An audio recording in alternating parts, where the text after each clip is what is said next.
పరిపూర్ణతలు మనం తెలుసుకున్నప్పుడు మన పరిపూర్ణతలు మనం రాగలదు. అసలు పరిపూర్ణతలు రావాలంటే మీరు దేవుడు ఎవరనేది మీరు నిశ్చయంగా తెలుసుకోవాలి. ఇక్కడ వాక్యం ఏంటంటే మనము పాపం నుంచి పరిహారం వరకు వచ్చాను. అవి ఎలా ఉంటుందంటే కొలస్సీయులకు రాసిన పత్రిక 1వ అధ్యాయం 20వ వచనాన్ని మనం జ్ఞాపకం చేసుకుందాం. కొలస్సీయులకు రాసిన పత్రిక 1వ అధ్యాయం 20వ వచనాన్ని మనం జ్ఞాపకం చేసుకుందాం. శిలువ రక్తము చేత సంధి చేసి ఆయన ద్వారా సమస్తమును భూలోకమందువైనను పరలోకమందువైనను వాటన్నిటిని ఆయన ద్వారా తనతో సమాధాన పరచుకోవాలననియు తండ్రి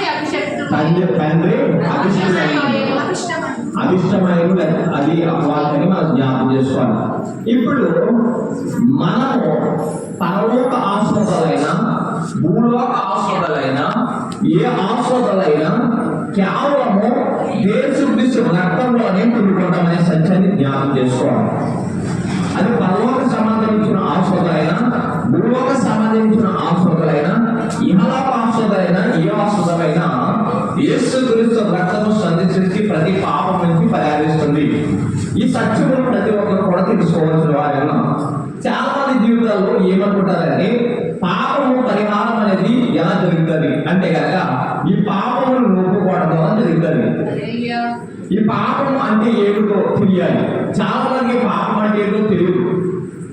అదే పాపం అంటే ఏదో తెలియదంటే తెలియదు.